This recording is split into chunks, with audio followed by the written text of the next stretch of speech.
महाराज परीक्षितलाई सुखदेव स्वामीले बताउनुभयो लौ दशौनका दृश्य प्रणाली। अब यसै प्रसंगको बीचमा यहाँलाई मैले जुन कथाको पाख्यान बताइराखेको छु, सारा सब विदुर महाराजका प्रति मैत्रेय नामको ऋषिले प्रमाण गर्नुभएको छ र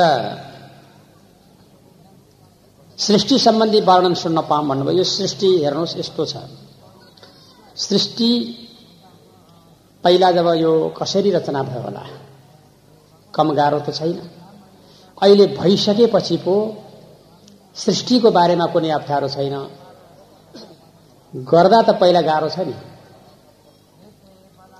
धानको बिउ राख्यो, त्यसपछिबाट त्यसलाई ब्याडमा परिणत गरायो, त्यसमा फेरि जब जलमल गर्यो, त्यसमा फेरि जब स्याहार सम्हार गर्यो, त्यसलाई काट्यो, त्यसलाई जब थन्क्यायो, त्यसलाई झाँट्यो, त्यसलाई कुट्यो, त्यसलाई पिट्यो, त्यसपछिबाट फेरि चावल बनायो, पकायो, खायो। यो सृष्टिको प्रकरण यो पहिला गर्नेलाई त बहुत गाह्रो थियो नि त्यो कुरा, हामी सिकिसकेपछि गाह्रो हुँदैन। त्यस्तै यस विषयमा पनि धेरै प्रकारको गाह्रो र साङ्ग्रोको अप्ठ्यारा छन् सृष्टिको प्रकरणमा। यो सृष्टि कति किसिमको हुन्छ महाराज भनेर सोध्नुभयो विदुर महाराजले मैत्रेय ऋषिसँग। सृष्टि जम्मा 3 किसिमको हुन्छ। कुन कुन? आध्यात्मिक, आदि दैविक र आदि भौतिक। यो 3 वाद हुन्छ। आध्यात्मिक ज्यादै चिन्तनशीलवाद, पुरानो वाद। भौतिक चमत्कारी वाद।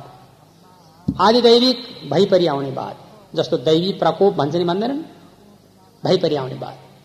असिना आयो, बाढी आयो, पहिरो आयो, भूकम्प आयो, संसार डुबायो, यी चाहिँ आदि दैविकवाद।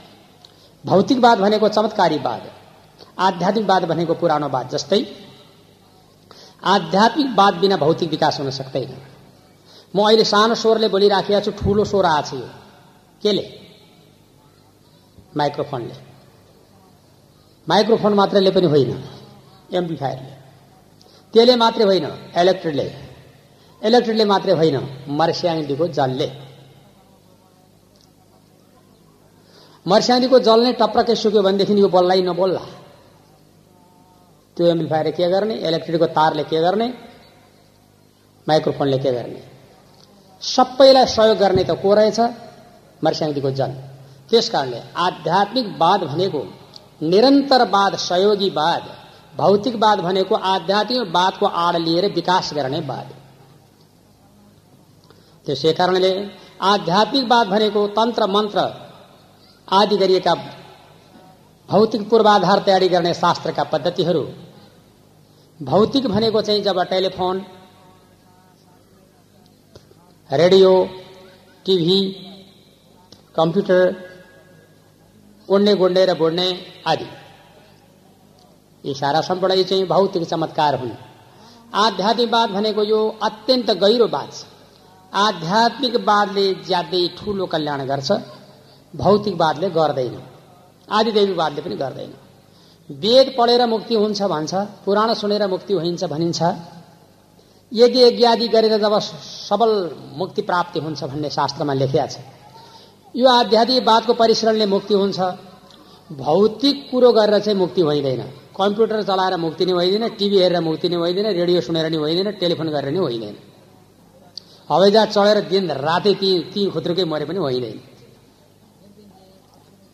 त्यसै कारणले भौतिक अहिलेको सुविधा, आध्यात्मिक यस लोकको दुःख परलोकको सुविधा। त्यसै कारणले अहिले भौतिक विकासमा लाग्नु भएको छ आमाहरू सारै। खानु खुट्नु केही छैन, लम्पट लाग्यो। परमेश्वर मलाई नि तार्दियो, हाम्रो कोकोला हो तार्दियो भनेर बस्नु भएको छ। यो दुःखको कुरो हो।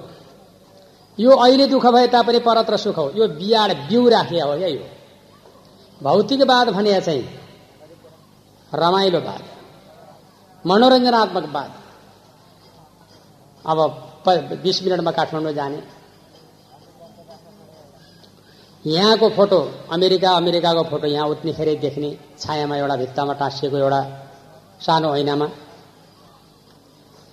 विश्व ब्रह्माण्ड सारा सम्पूर्ण ती केन्द्रित हुने। यो मेरो महाराज यो भौतिकवाद।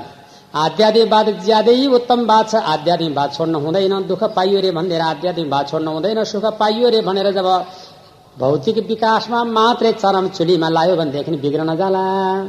यसै कारणले भगवानको भजन गर्नु, कीर्तन गर्नु, आध्यात्मिकवाद कहिल्यै नछोड्नु। आध्यात्मिक आदिदेव छ साधिभूत इति त्रिधा विराट प्राण दश विध एकदा हृदय न छ। यस्तो शास्त्रको पद्धति छ महाराज परीक्षित। अब जीवन पद्धतिको बारेमा यहाँलाई मैले जुन कथा बताइराखेको छु र अब त्यसदेखि पछाडिबाट सृष्टि पहिला कसरी भयो, कुन स्तरबाट सृष्टि भएको छ, कसरी सृष्टिको आदि हुन्छ र अन्त्य हुन्छ र मध्य हुन्छ, भगवान आज्ञा गरी बक्सोस् भनिकन राजाले बडो गम्भीर बाणीमा सोधी बक्सेको खण्डमा नाना प्रश्न गर्नुभएको छ। उहाँले धेरै प्रकारका प्रश्नहरू, आध्यात्मिकवाद, आदिदैविकवाद र आदि भौतिक जीवन मुक्ति, भगवान परमात्मा मनलेन हुने कुरा, ईश्वरमाथिको जब सबल प्राप्तिको विषय बारेमा राजा परीक्षितलाई सुखदेव स्वामीले गम्भीर बाणीमा जान्नुपर्ने सम्बन्धी विषयको बारेमा छलफलको अगाडि सार्नुभयो। त्यसै कारणले हरिशरणको प्रभावबाट उद्धार हुने प्रक्रिया सोच्नुभयो। हरे हरिशरणम हरिशरणम ओम हरे शरणम प्रभो शरण, हरे हरे शरणम हरिशरणम ओम हरे शरणम प्रभो शरण।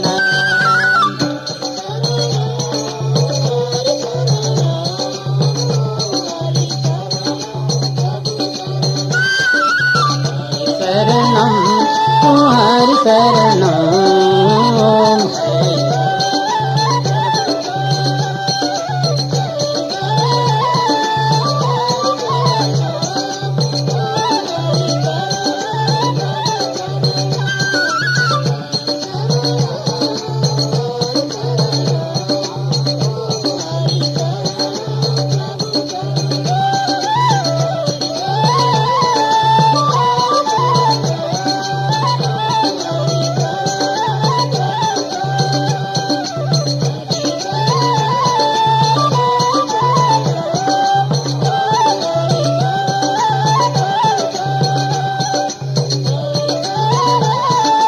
हरि शरणम ओम हरे शरणम प्रभु शरण, हरे हरे शरणम हरि शरणम हरे शरणम प्रभु शरण, हरि ओम हरे शरणम प्रभु शरणम। यसरी महाराज परीक्षितलाई सुखदेवले बडा गम्भीर बाणीमा आफ्नो प्रकारको प्रक्रिया बताउँदै ध्यान मननको विषयमा यथार्थ प्रमाण गराउँदै हुनुहुन्छ भन्ने सम्मको कथा यस अध्यायबाट।